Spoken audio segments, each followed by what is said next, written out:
Hey, good morning, everybody. Welcome to Wednesday, April 29th. Big day today. We get our first reading on GDP. Looking forward to that conversation. We got a lot of earnings reports coming out. Yesterday was a little bit of a slide into the red, but a lot of stuff to talk about today. Hope you'll stay with us during the whole show with Dave, and looking forward to our conversation with him. And he'll be here next click.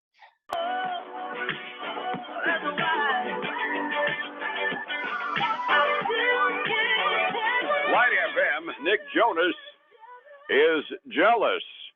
So there, it's 19 here before 9. Time to check in on your money and see how Wall Street's treating us today. We're going to go down and check in with Phillip Statler from Statler Financial Services and see how he's doing. First of all, Phillip, how is life this morning? Hey, Dave, doing well today. Back at the office again, 2 days in a row. So I think probably Monday we will be back open pretty much full time. So, but I think that yesterday was a little bit of a down day, but definitely bouncing back today. You and I got a lot to talk about when it comes to economic news and earnings today. A big day. Boy, oh boy, do we. Just to set the table yesterday, yeah, it would have been almost a routine day looking at the Dow and the S&P. Dow was down by 32 points. S&P was down by 15. NASDAQ took a little bit of a header. They went down by 122 points, and I'll bet you, Nickel, we can guess on that by the big number that came out at the end of the day.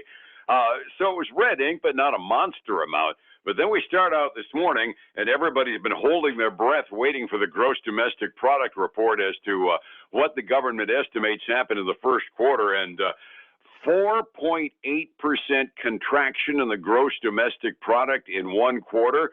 El Stinko would be the best term you can use for that, right? Yes, sir, it sure is. And it's worse than any of the analysts that I saw expectations. I mean, I saw my main focus was the main people I look at, they expected a 4% contraction. The guys at CNBC, they expected a 3.5% contraction. Either way, it was worse than what was expected. I was going to say, I think I like contraption better than contraction. Yeah, 4.8%. That's Great Depression levels of shrinkage in one quarter. And all I can say is, thank God we know the proximate cause of it anyway. Well, that's true, because I read a couple things today that said that they expect the second quarter GDP to be worse than the first quarter. Odds are, because we only have about 1 month out of 3 in the first quarter affected by the COVID-19 thing, and we're going to have at least a month and a half to 2 months of the second quarter affected. So just the mathematics itself indicate we're going to have a crappy second quarter. Yeah. Hey, a headline just came out that I don't know that you saw, and I don't know what it was expected to be, but U.S. consumer spending falls 7.6% in the first quarter. I just saw that flash up on my ticker as well. That, like I said, these are Great Depression level numbers all in one quarter. That's just absolutely frightening, isn't it? It really is, and I you know, people are, and I'm wondering, you and I wonder, well, you know, what's driving this market up, and it's all about expectations, right? And people think that, hey, the market, yeah, we're going to open up, the country's going to start opening up tomorrow or Monday. And that's going to get us back to normal. You know, the one, and I hate to keep dropping these little bombs here and there, but the other thing I was thinking about this morning, Dave, is that we've not really seen the government lay off people yet. And you got to think that U.S. consumer spending's falling, incomes are down. That's going to affect state, city, county revenue. And when their revenue gets hit, it's going to start to make, you know, them start to look at furloughing and laying off government workers. And I think that's the next leg that nobody's really thinking about right now. Well, absolutely. I mean, the private sector has suffered and is suffering, but there's another leg to the economy, the government services workers that really haven't been hit yet. As a matter of fact, they've needed to bring in more staff for things like the unemployment claims. So, yeah, there's another shoe to drop down the line that's going to hit this. It's going to be a quick rebound, but if anybody thinks a 5-day sudden return to normalcy is going to happen, they're probably smoking something weird because it's not going to be that fast by any measure. The other thing that hits in the process with it, the consumer spending is scary. The gross domestic product is scary.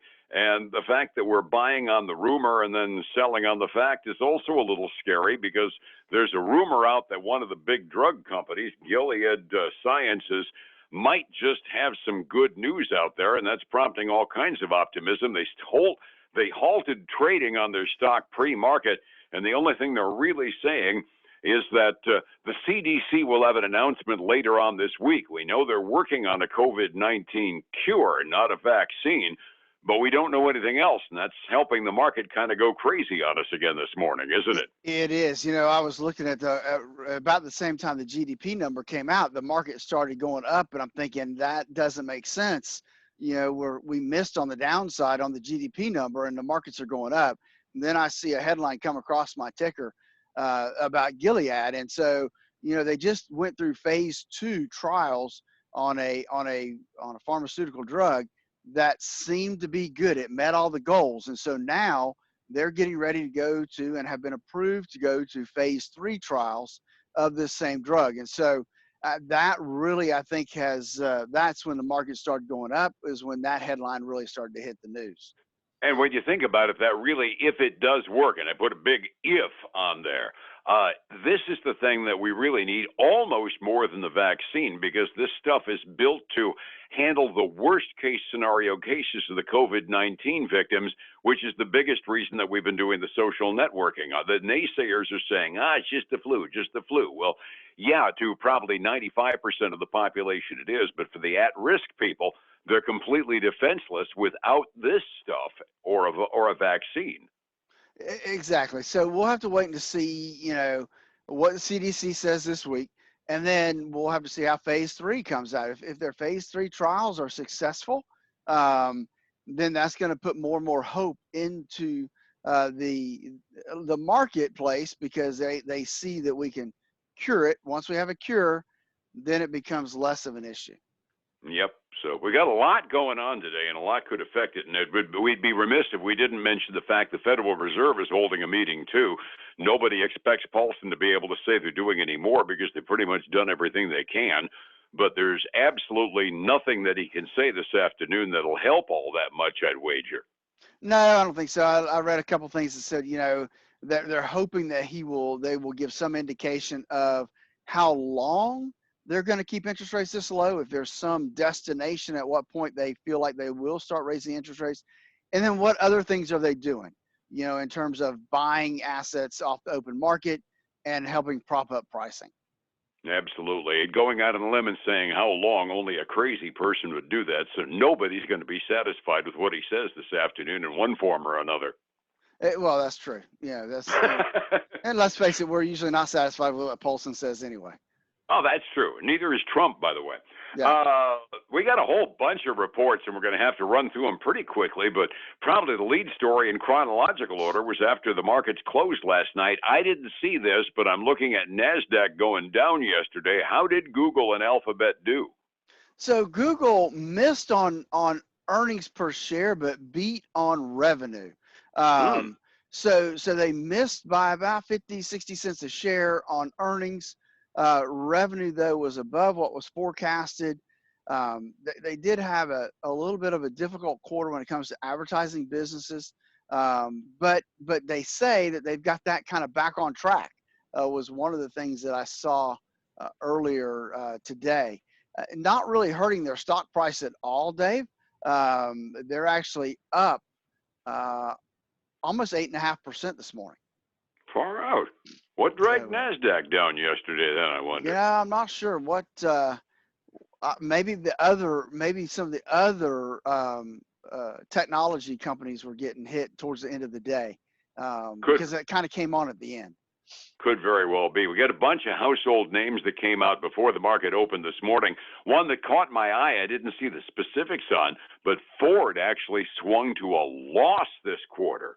Yeah, Ford fell to a loss, and it wasn't just a small loss, Dave. It was a big loss. They lost 23 cents a share, which I think somewhere I saw that was a $2 billion loss for them. and it's almost double the 12-cent loss that was expected to come. Revenue was obviously short of what was forecasted. They are hurting, as well as General Motors and some of the other auto industry. Not Ford, though, did say that it has enough money to weather this pandemic through the end of 2020. So I guess that's a good sign for Ford. They are down 3% this morning, but definitely not even close to their 52-week low. I mean, they got down below $4 when the market started declining earlier this year. Wow. Yeah. I still get shocking at looking at Ford in the $5 per share price range, even though I know it's been lower than that. Ow. They're one of the companies definitely hoping for a really, really fast rebound. And we talk about other companies that have enough cash but didn't have a good quarter. Boeing might be the poster child on that. That's true, Dave. That was the next one I was going to talk about. Boeing did miss on earnings, which, let's face it, we would expect it to lose on earnings based on what we're seeing them go through. They lost $1.70 a share. They're expected to lose $1.61, so a little bit worse than what was expected. Revenue was lower than the forecast. They're cutting their commercial jet production right now, way below whatever they expected to do, just to reduce payroll costs. They're still getting a bump up though, which they're up 3.5%. And let's look at their 52-week range for a minute, Dave. Their range has been from $89 to $391. So right now they're expected to open up at about $136 a share. So towards the lower end of that guidance. But not all the way down. So, the reassurance they've got money to get through the year probably is enough to make their stockholders at least moderately happy. Enough time for a couple, three other household names, and I know we got a pile of them this morning. We do. Let's look at General Electric because they're getting beat up pretty bad this morning. They did make 5 cents a share, but that was below the 8 cent that was expected. Revenue came in above forecast. They're obviously battling some issues. They're down 3.5%. Still not down to their 52-week low. They're getting close though, down to $6.56 a share right now. And we look at Hasbro. You and I talk about Hasbro quite a bit, the toy makers. And they only missed by a penny a share. Not bad. Revenue though was below forecast. They expect this quarter to not be good, but that when they go into holiday season, they feel like they will rebound significantly for the holiday season, and they're down 5% this morning. Given how important the fourth quarter is to toy manufacturers, they might be one of the very few industries that are hitting a good quarter to have a quarter like this. You're right. Yep, this would normally not be a good quarter for them anyway. Yep. Let's look at Yum Brands. We'll kind of finish up with it. Their profits fell 68 cents or 68% from a year ago. They missed this quarter by a penny, so still profitable. Same store sales from like KFC, Taco Bell, and Pizza Hut fell 7%, which is you kind of expect that given what we're going through right now. And Yum Brands is actually up about 0.25% right now. All right. Survival sometimes is the standard you hold them to. We had a weird day yesterday. It looks like it's going to be a weird day today. Irrational exuberance might be part of the game, partially on optimism. Where are we going 45 minutes early, Phillip? We're getting a pretty good sized bounce this morning, Dave. We've got everything up well over 1.5%. Dow's up 1.6. S&P's up 1.5. NASDAQ's up 1.5. Interesting, the small cap, the S&P small cap 2000 is up 2.25% this morning. So some good things happening there. We switched and look at commodities. A little bit of split here. Silver's up 1.5% to $15.40 an ounce. Gold's down 0.25% to $1,717 an ounce.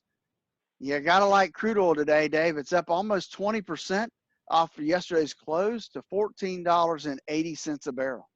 Boy, heart, don't fail me. It only needs to triple in price before the oil patch in Texas could start working again, huh?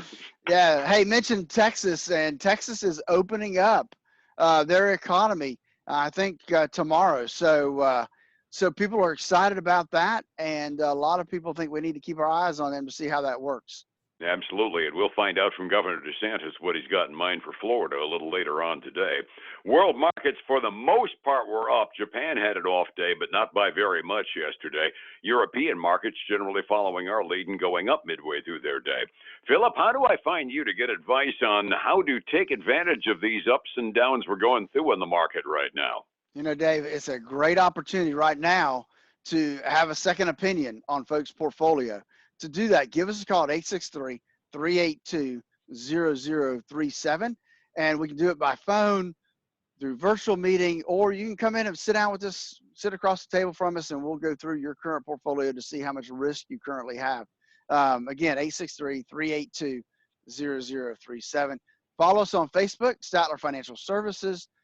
Join us every weekend for the Statler Financial Radio Show, 6 a.m. and noon on Saturdays, 10 a.m. Sunday mornings on News Talk 730 a.m.